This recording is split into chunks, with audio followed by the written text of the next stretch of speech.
Vijay versus Stalin தான் வந்து ஒரு காம்படிஷனா இருக்க போறாங்க, எப்படி பாக்குறீங்க? எங்களை பொறுத்தளவு எங்கள் கண்ணுக்கு எட்டிய தூரம் வரை எதிரியே தெரியவில்லை என்றுதான் நாங்கள் சொல்லுவோம். முடிச்சிடறோம், பார்ப்பதை கேள்வி ஒரே ஒரு லேடிஸ் தான் கேள்வி கேட்டிருக்கேன். 75 ஆண்டுகள் பவள விழா கண்ட இயக்கம்.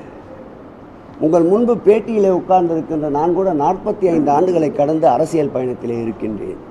நல்லது கெட்டது, தீமைகள் நன்மைகள், புயல் வெள்ளம், இயற்கை சீற்றம், தீ விபத்து, பல குடும்பங்களுடைய சூழ்நிலைகள், இவற்றையெல்லாம் அனுசரித்து மக்களோடு மக்களாக ஒன்றாக பழகியவர்களை விரும்புவார்களா, அல்லது விருந்தினர் போல் எப்போதாவது ஒரு வேளை வீட்டிற்கு வருபவர்களுக்கு ஒரு தட்டு உணவு அறிந்து விட்டு திரும்பி அனுப்பிவிடுவோமே அப்படி இருப்பவர்களை விரும்புவார்களா?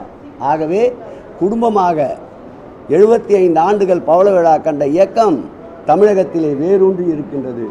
அதைத்தான் நான் முன்பு பேட்டியிலே சொல்லும்போது கூட சொன்னேன்.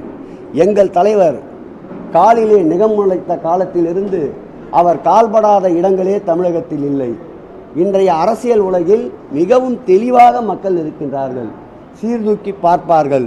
தியாகத்திற்கா அல்லது வேஷத்திற்கா, தேர்தலுக்கா அல்லது நாட்டினுடைய முன்னேற்றத்திற்கா என்று சீர்தூக்கி பார்க்கின்ற பொழுது நிச்சயம் எந்த இதுவாக இருந்தாலும் எடைக்கல்லிலே அதிக உயரத்திலே இருப்பவர் எங்களுடைய மாண்புமிகு திராவிட மாடல் ஆட்சியுடைய நாயகன் முதலமைச்சர் முத்துவேல் கருணாநிதி ஸ்டாலினாகத்தான் இருப்பார்.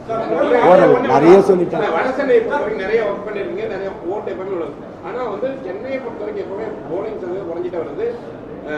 தென் சென்னையை பொறுத்த வரைக்கும் கூடுதலாக நீங்க சொன்ன மாதிரி வடசென்னை பொறுத்தாலுமே இந்த கூடுதலாக வந்து உங்க கட்சியுடைய செயல்பாடு எப்படி இருக்கும், ஓட் போலிங் அதே பொறுத்த வரைக்கும் என்ன பண்ண இருக்கீங்க சார்? நான் தான் சொன்னேன் சார், எந்த கட்சியிலுமே பாக முகவர்களை இன்னும் முழுமையாக நியமிக்கவில்லை.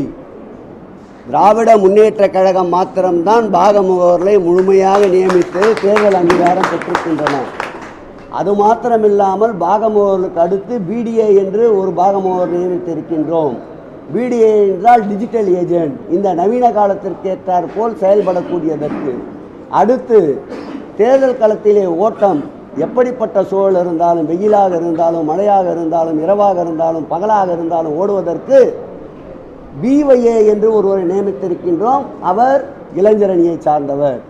இப்படி பகுத்து பார்த்து தரைப்படை, கடற்படை, காலாட்படை, குதிரைப்படை, யானைப்படை அனைத்தையும் தயார் செய்து தேர்தல் களத்திற்கு தயாராக வைத்திருக்கின்றோம். இந்த படையை மிஞ்சுகின்ற சக்தி எங்களுக்கு தேர்தல் பணி கற்றுக் கொடுக்கின்ற அளவிற்கு தமிழகத்திலே எந்த இயக்கமும் இல்லை. தேர்தல் பணிக்கென்று ஒருவருக்கு சான்றிதழ் தர வேண்டும் என்றால், ISI முத்திரம் வேண்டும் என்றால், அது திராவிட முன்னேற்ற கழகத்திற்குத்தான் தருகின்ற அளவிற்கு இந்த இயக்கத்துடைய தொண்டன் பயிற்சி பெற்றுள்ளான்.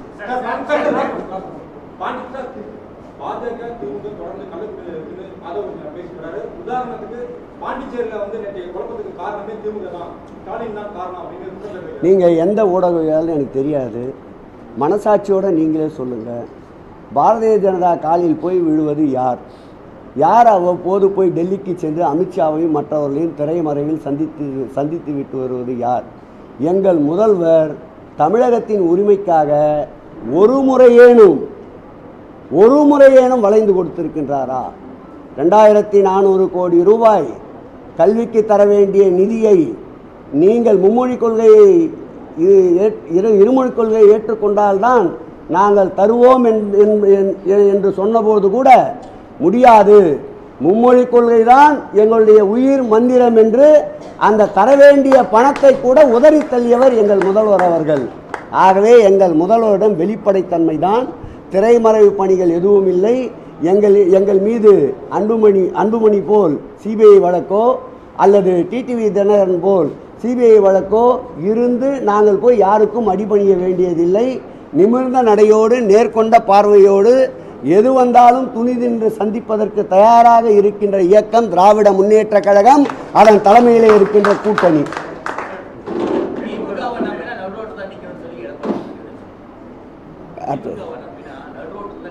அந்த இயக்கத்தை நம்பிய நிறைய பேர், செங்கோட்டையின் போன்றவர்களை எல்லாம் நடுரோட்டில் நிற்க வைத்தவர் அவர் நடுரோட்டை பற்றி பேசக்கூடாது. திராவிட முன்னேற்ற கழகத்தை நம்பி இதுவரையில் யாரும் கெட்டதில்லை.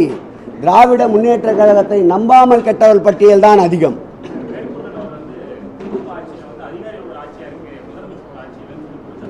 5 வருஷம் எங்களோடய பயணித்தவர் இந்த சொல்கிறார் விட்டு போங்க. இருமொழி கொள்கை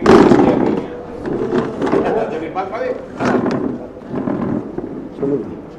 இருமொழி கொள்கையில் ஏன் உறுதியாக இருக்கீங்க? எங்களை பொறுத்தளவில் எங்கள் முதல்வர்களே சொல்லியிருக்கிறார், எந்த மொழியையும் நாங்கள் வேண்டாம் என்று சொல்வதில்லை. ஒரு மொழி வேண்டப்படாமல் மக்களின் மீது திணிக்கப்படும் போது அதை எதிர்ப்பது தான் எங்களுடைய கொள்கை. ஆகவே தான் நாங்கள் மும்மொழி கொள்கையை ஆதரிக்கின்றோம். மும்மொழி கொள்கை ஆகவே தான் நாங்கள் இருமொழி கொள்கையை ஆதரிக்கின்றோம். யார் மீதும் காக்கை கூட உயர பறக்கின்றது, அதனுடைய எச்சம் கீழே தான் விழுகின்றது. பானிபூரி விற்பவன் கதையல்ல இந்த தமிழ்நாட்டுடைய கதை. இந்த தமிழ்நாட்டுடைய கதை விரும்பாத மொழி யார் மீது திணிக்கப்பட்டாலும் அதை உறுதியாக எங்கள் மாண்புமிகு தமிழக முதல்வர் எதிர்ப்பார்.